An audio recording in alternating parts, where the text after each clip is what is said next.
कैसा डर है जो दिन निकल गया, अभी तो पूरी रात बाकी है। यूं ही नहीं हिम्मत हार सकता मैं, अभी तो कामयाबी से मुलाकात बाकी है।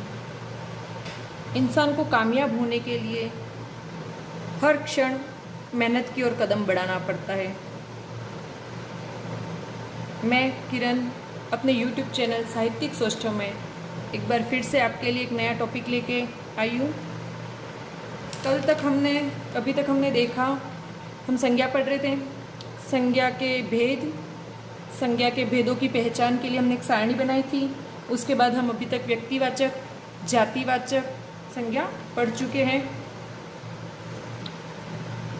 भाववाचक और समूहवाचक। लेकिन समूहवाचक संज्ञा में हमने एक चीज़ मैं बताना आपको भूल गई थी, वो एक बार फिर से पहले नोट डाउन कर लेते, फिर हम हमारे अगले भेद की तरफ आएंगे। वो है बाजार। बाजार जो शब्द है वो भी समूहवाचक संज्ञा के अंतर्गत आएगा, जिसको एक एग्जाम्पल से हम और भी स्पष्ट कर लेते। समय के अभाव के खातिर मैंने एग्जाम्पल लिख लिया है। कोरोना के कारण बाजार खाली खाली रहने लगे हैं, या हम कह सकते हैं कोरोना के कारण लोगों ने बाजार जाना कम कर दिया है, क्योंकि कोरोना से बचाव ही इसका सर्वोत्तम उपाय है। इससे बचने के लिए हमें मास्क लगाना चाहिए तथा अनावश्यक रूप से हमें बाजार या किसी भी सार्वजनिक स्थानों पर नहीं जाना चाहिए। बाजार शब्द भी समूहवाचक संज्ञा के अंतर्गत है, लेकिन दुकान शब्द जो है इसमें हमारे जातिवाचक संज्ञा होगी।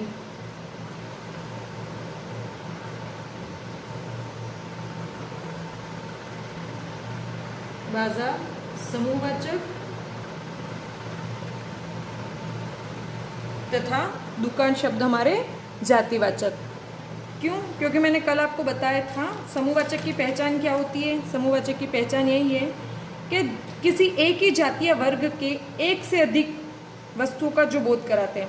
तो बाजार में क्या होती है? बाजार में एक से ज़्यादा दुकानें होती है। बाजार का मतलब ही क्या होता है? जहाँ बहुत सारी भीड़ होती है, जहाँ बहुत सारे लोग होते हैं, बहुत सारी दुकानें होती है, जहाँ एक ही जगह हमें सभी प्रकार की दुकानें उपलब्ध होती है, सभी प्रकार की सामग्री हम जहाँ खरीद सकते हैं। तो दुकान शब्द जातिवाचक संज्ञा का, और बहुत सारी दुकानें बाजार में उपलब्ध होने के खातिर बाजार जो है वो समूहवाचक शब्द के अंतर्गत आएगा। अब आज हम हमारा जो अगला और अंतिम जो संज्ञा है वो पढ़ने जा रहे हैं। सबसे पहले हम शीर्षक डाल देते हैं आज का, द्रव्यवाचक संज्ञा।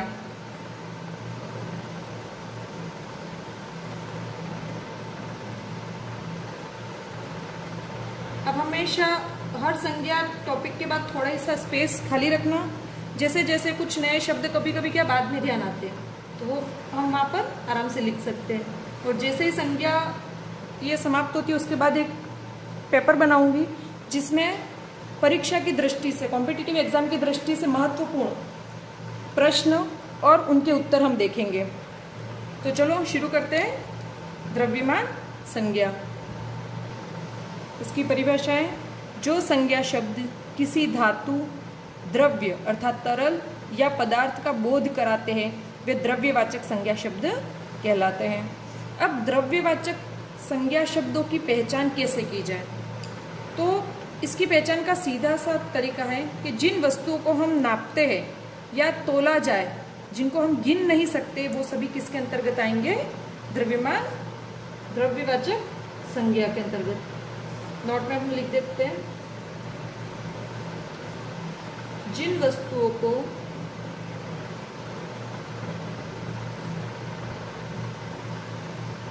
या फिर पदार्थों को, पदार्थों धातु है ना, तो नापा या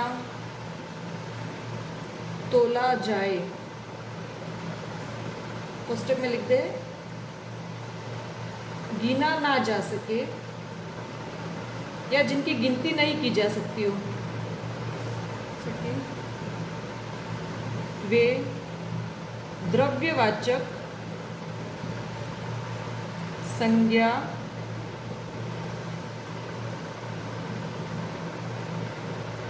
के अंतर्गत आएंगे। ठीक है, स्पष्ट हो गया। इसकी पहचान कैसे करेंगे?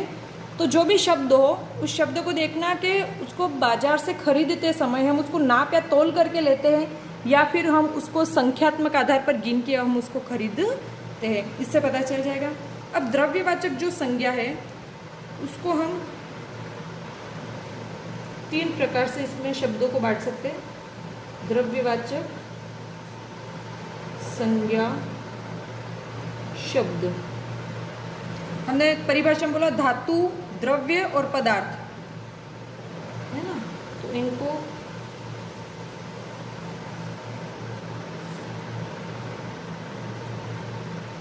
एक तो वे पदार्थ, धातु, पहला तो धातु अर्थात जो ठोस वस्तुएं हैं। दूसरा द्रव्य अर्थात जो कैसे तरल है। और तीसरा जो गैसीय अवस्था में, क्योंकि पदार्थ की अवस्था में देखते ठोस, तरल और गैस, ये हम सब ने पढ़ा है। तो द्रव्यवाचक संज्ञा में वही विज्ञान का वही चीज काम आ रही है। ठोस, तरल और गैस जो चीजें होती है वो द्रव्यवाचक संज्ञा के अंतर्गत आएंगे। अब ठोस चीजें कौन कौन सी हैं, तो चलो वो देखते हैं। ठोस के अंतर्गत आएगा नंबर 1 सोना, चांदी, लोहा, ये सारी चीजें आपने देखी ना। इसके अलावा धातुओं का लाभ भी जैसे मिट्टी ठोस में आ जाएगी, चाय, आटा, उसके बाद कपड़ा भी नाप के लिया जाता है ना, इत्यादि। और भी कुछ बाद में याद आएंगे तो यहाँ पे थोड़ी जगह छोड़ के रखना, लिख देंगे मैं। द्रव्य में हम लिख सकते हैं दूध, घी, पनीर, दूध, घी, पनीर, तेल, पानी इत्यादि जो भी है। जैसे यहाँ पर हम शक्कर भी ठोस के अंतर्गत लिख सकते हैं। और तीसरा हमारा जो प्रकार है गैस, उसमें आ गया हमारे धुआं, ऑक्सीजन, मीथेन, कार्बन डाइऑक्साइड आदि, जो भी जितनी भी गैस है वो सब आ जाएंगे हमारे गैस में। तो ऐसे शब्द जैसे सोना, चांदी, लोहा, मिट्टी, चाय, आटा, कपड़ा, शक्कर इत्यादि जो चीज़ें आ रही हो, या फिर द्रव्यवाचक में जैसे दूध, घी, पनीर, तेल इत्यादि शब्द आ रहे हो, या धुआं, ऑक्सीजन, मीथेन, किसी वाक्य में ये शब्द प्रयोग होंगे तो शब्द द्रव्यवाचक संज्ञा के अंतर्गत आएंगे। फटाफट उदाहरण लिख लेते हैं। उदाहरण नंबर 1 है, थोड़ा सा जगह छोड़ देना ताकि कुछ और भी शब्द अगर आ रहे होंगे तो हम लिख सकेंगे। 2 किलो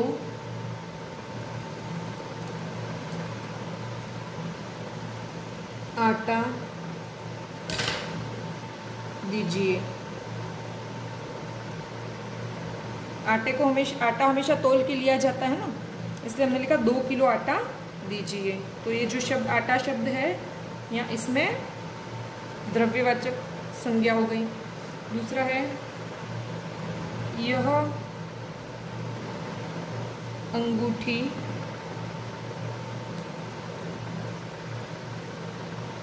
सोने की है। तो जो सोना शब्द है गोल्ड, वो भी हमारे आ जाएगी द्रव्यवाचक संज्ञा। अगला उदाहरण है भैंस का दूध 40 रुपये लीटर मिलता है। ठीक है, तो दूध भी हम हमेशा लीटर में इत्यादि माप के ही लेते हैं। अगला है मुझे पनीर बहुत पसंद है, मुझे पनीर बहुत पसंद है। यहाँ पे पनीर जो शब्द है उसमें भी द्रव्यवाचक संज्ञा का प्रयोग हुआ है। अगला देखते हैं। कृष्ण को बचपन से ही, कृष्ण को बचपन से ही माखन, या कह सकते अपन मक्खन,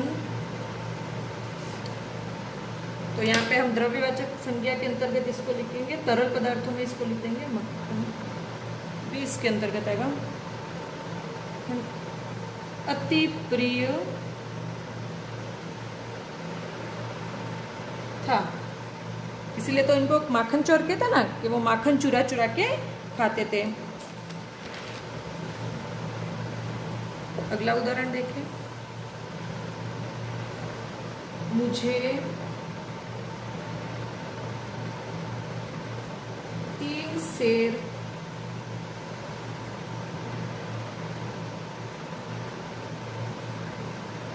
आटा दो। सेर एक इकाई है जिससे कि माप किया जाता है ना। अगला है लोहा, लोहे को काटता है, ये मुहावरा जिसका मैंने प्रयोग किया, लोहा लोहे को काटता है। तो जो लोहा और लोहे दोनों शब्द है उन दोनों में द्रव्यवाचक संज्ञा का प्रयोग हुआ है। अगला है मनुष्य माटी, या कहूँ मिट्टी का पुतला है। तो ये जो मनुष्य शब्द है इसमें कौन सी संज्ञा है, हमने पहले पढ़ा है, जल्दी से बताओ। मनुष्य शब्द में हमारे जातिवाचक संज्ञा है, क्योंकि पूरी जाति का बोध कराता है। लेकिन माटी या मिट्टी ये जो शब्द है वो है हमारे द्रव्यवाचक संज्ञा, और उसमें भी कौन से भेद के अंतर्गत आएगा, ये ठोस है ना। ठोस जो हमने इसको संज्ञा शब्दों को बांटा है, तो ठोस जो प्रकार है उसके अंतर्गत आएगा हमारे द्रव्यवाचक संज्ञा के अंतर्गत मिट्टी शब्द भी आएगा। इस प्रकार हमने द्रव्यवाचक, समूहवाचक, जातिवाचक, व्यक्तिवाचक और भाववाचक संज्ञा के 5 प्रकार अभी तक पढ़ लिए हैं। अब इनसे रिलेटेड कुछ प्रश्नोत्तरी मैं बनाऊंगी और अगले वीडियो में हम उन प्रश्नोत्तरी को अच्छे से सॉल्व करेंगे। तब तक मैं आशा करती हूँ कि आप इन 5 वीडियो को अच्छे से देख लें, और अगर आपने पिछले वीडियो नहीं देखे तो ऊपर आई बटन पे क्लिक करें, उस पर अभी तक के सारे वीडियो आपको अवेलेबल हो जाएंगे। वहाँ से एक बार सारे वीडियो देखें, पढ़े, समझे, और फिर कल मेरे साथ एक अच्छे से टेस्ट पेपर होगा, उसको सॉल्व करना पूरी ईमानदारी से, ताकि हमको पता चलेगा कि हमने जो सीखा है वो हमें कितना समझ में आया और कितना याद रहा। तब तक के लिए धन्यवाद। शुभ रात्रि।